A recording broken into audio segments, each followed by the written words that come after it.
Obrigada, Marcos. 7h28. E hoje a gente tem o contato do secretário de Parcerias Estratégicas aqui de Caxias do Sul, o Maurício Batista da Silva, para a gente falar sobre a Maesa. Bom dia, secretário, tudo bem? Bom dia, Paula. Bom dia aos ouvintes do Jornal da Manhã. Secretário, a gente sabe que a Maesa agora já é de propriedade do município, né? Lembrando lá um pouquinho do começo, o estado passou para a cidade e o município está andando com projetos para fazer uma ocupação adequada, para que realmente a gente consiga trazer benefícios à população dentro da Maesa.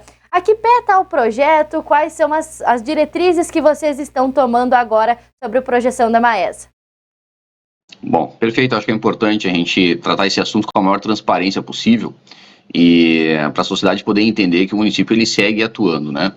A Maesa, como todos sabem, nós fizemos um estudo, um master plan, vamos chamar assim, um estudo de zoneamento, né, coordenado pela secretária Margarete, pela Secretaria de Planejamento, foi concluído no final do ano passado, e nós lançamos no início desse ano um edital de chamamento público, com a visão de poder agora detalhar mais essa operação, né? E aí quando eu chamo de detalhar, é nós efetivamente sabermos quais são as demandas de Caxias do Sul para com a Maesa. Mas demandas no sentido de, ok, nós precisamos de um mercado público, de um museu, de um centro cultural, tá bem, mas vamos detalhar um pouco mais essas atividades, então. Qual é o tamanho do mercado público? Que tipo de operação eu preciso para o mercado público? Né? Que outras formas de uso eu posso colocar na Maesa para atender os anseios e as demandas de Caxias e da Serra? Então, nós fizemos esse edital de chamamento, basicamente convidando pessoas físicas ou pessoas jurídicas a apresentarem, né, se habilitarem a realizar esses estudos, como eu disse, com foco mais específico. São 3 sub-áreas dentro desses estudos. Um é esse estudo de demanda e vocações de Caxias ou necessidades de Caxias para com a Maesa. Um estudo de engenharia muito completo para a gente poder ter noção real do investimento de restauro, né, da Maesa. Há uma lacuna, e aí quando a gente não tem essa informação, isso dá margem a interpretações erradas do que o governo está fazendo, né? Então, o nosso objetivo aí é saber exatamente quanto se precisa em termos de recursos, sejam próprios, sejam de operações de financiamento, enfim, quais que sejam em termos de investimento. A modelagem econômico-financeira, para saber então se o município tem condições ele de operar a Maesa ou chamar um parceiro privado, e a parte jurídica, né, por ser um bem tombado, dependendo da forma, se nós vamos partir com uma parceria público-privada ou uma concessão, existe um arcabouço jurídico a ser detalhado e desenhado, que depois vai passar pela PGM, obviamente. Então, nós fizemos isso, 3 grupos apareceram, né, muito interessante, um grupo com empresas aqui de Caxias, 2 grupos com empresas aqui de Caxias, um grupo com empresas de fora do estado, habilitamos 2, e agora já estão iniciando os estudos, né? A primeira etapa é detalhamento de um plano de trabalho, o qual nós faremos uma apresentação deste plano, a princípio na semana do dia 5 de julho, né, com esses 2 grupos habilitados, e a partir daí o desenvolvimento desses trabalhos, com acompanhamento da prefeitura, e à medida que nós formos recebendo esse detalhamento de cada uma dessas etapas, a ideia é que a gente vá dando a devida publicidade e trazer esse assunto para a pauta de discussões, né? A nossa estimativa com isso é que esses estudos sejam concluídos até o final deste ano, e que nós, uma vez escolhido o modelo, venhamos a publicar consulta pública, audiência pública, dependendo da forma de operação, né? Em se tratando de uma concessão, o PPP tem todo um rito, né, um caminho a ser seguido, passar por órgãos de controle, submeter para a sociedade, para avaliação, e se tudo der certo, então, no primeiro semestre do próximo ano, poder lançar o edital para a ocupação efetiva da Maesa, né? Finalmente conseguir trazer isso de forma mais tangível, mais palpável para a sociedade, onde a gente vai conseguir, então, fazer todas as intervenções e disponibilizar ela para efetivo uso, né? Não como é feito hoje, que, embora todos os esforços, seja da sociedade, da comunidade, das associações e, enfim, movimentos em prol da Maesa, é ainda uma ocupação muito precária, né? Os eventos que se faz lá é mais para divulgar, mas nós não temos uma ocupação efetiva e perene, né, duradoura. São processos ou momentos muito específicos e isolados. Então essa é a intenção do município, e a gente espera agora, com esse edital, como eu comentei, avançar de forma mais célere e concreta, né? Isso é importante. Perfeito. Secretário Maurício, o senhor falou, né, na questão de investimentos, ou seja, a estrutura da Maesa física, ela é muito grande e nem tudo está em boas condições. Por isso a importância desse estudo para vocês também terem uma noção do que dá para ser usado, o que não pode ser usado, quais são as reais condições, até para não colocar em segurança a vida das pessoas que vão estar ali, né? Exatamente, veja, a Maesa ela ficou por muito tempo sem manutenção, né? E isso, se nós trouxermos para o nosso dia a dia, podemos fazer um paralelo com uma forma como nós cuidamos da nossa casa. Né? Se a gente não dá manutenção, quando aparecem os primeiros indícios de uma infiltração, de uma goteira, cada vez que a gente não trata ou demora a tratar, isso aumenta muito de tamanho ao longo do tempo. O que aconteceu com a Maesa foi a mesma coisa.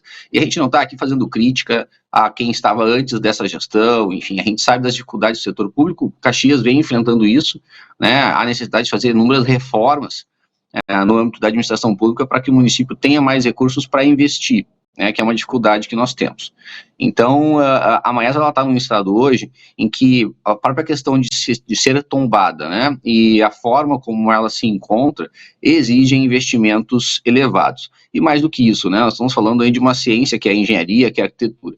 Então, quando a gente fala disso, é necessário que a gente tenha um estudo técnico realizado por um engenheiro, um arquiteto, com a devida RT, que embase esses investimentos, mas como tu disseste principalmente, né, que tragam segurança para quem for ocupá-lo.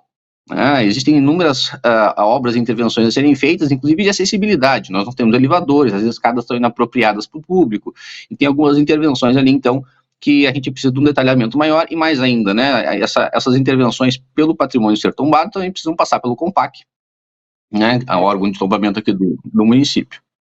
O senhor comentou que foram selecionados 2 grupos, com certeza eles vão ter ideias diferentes, né, sobre os espaços da Maesa. Quais os critérios que vocês vão utilizar para realmente definir o plano de um dos grupos? Ou vocês vão unir os dois? Como é que vai ser essa questão dos 2 grupos serem diferentes?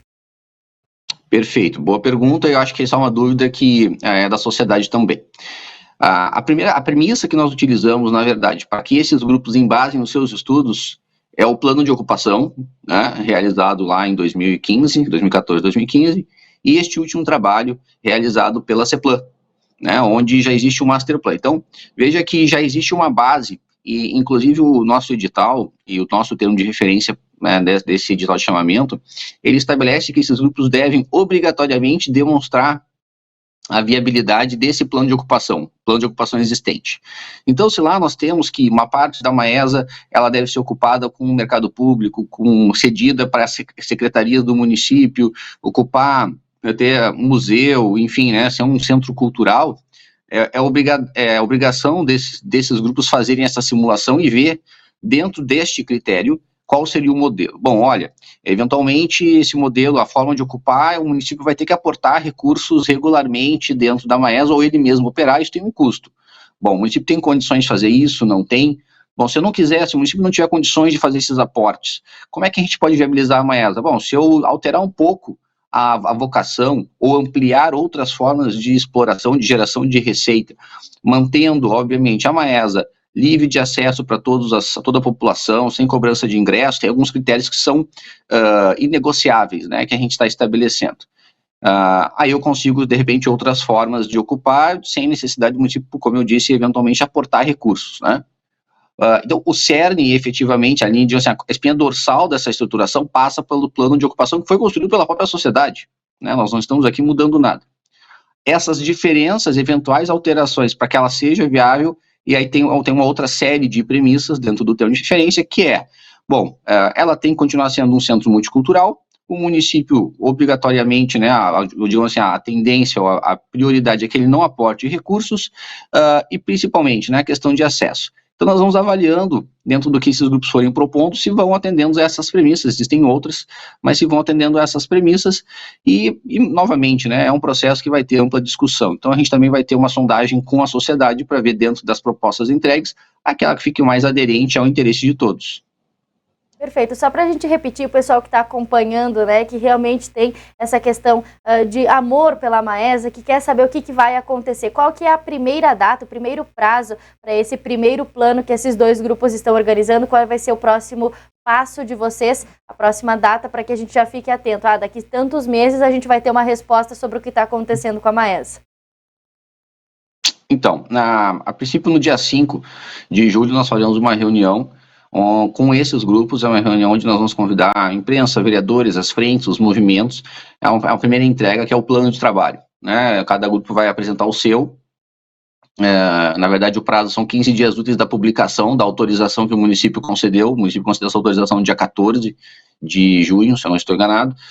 E a partir daí, então, nós vamos ter, provavelmente 30 dias depois, a primeira entrega, deve acontecer mais ou menos isso, que seria o estudo de demanda, e aí entregas sucessivas, né, algumas mais para o final, por exemplo, uma modelagem jurídica e econômico-financeira, são as últimas etapas frente àquilo que eu entendo como factível em termos de operação, né? Se eu penso numa concessão, a parte jurídica é a última etapa, então isso seria lá por outubro, novembro, mas o estudo como um todo, ele deve ser encerrado em dezembro, né? A gente tem um prazo aí de 180 dias, novembro, dezembro, sempre pode acontecer algum atraso, mas, novamente, as entregas devem ser mensais, a priori, e aí, à medida que a gente for recebendo esse material e analisando internamente, existe um grupo de trabalho, inclusive, constituído por servidores da prefeitura para avaliar cada uma dessas entregas, a gente vai dando a devida publicidade a todas as entidades, enfim, a quem tiver interesse de acompanhar, né? Não há nenhum sentido em a gente trabalhar isso e apresentar apenas na conclusão ao final desse ano. A ideia é que a gente vá divulgando isso ao longo do trabalho. Perfeito. Secretário Maurício, muito obrigado pelas suas informações. O pessoal também pode acompanhar no site da Prefeitura. Vocês também, com certeza, estão abertos para qualquer dúvida da população. Bom trabalho para vocês e obrigado por nos explanar todas essas informações aqui no Jornal da Manhã. Agradeço e fico à disposição sempre que necessário.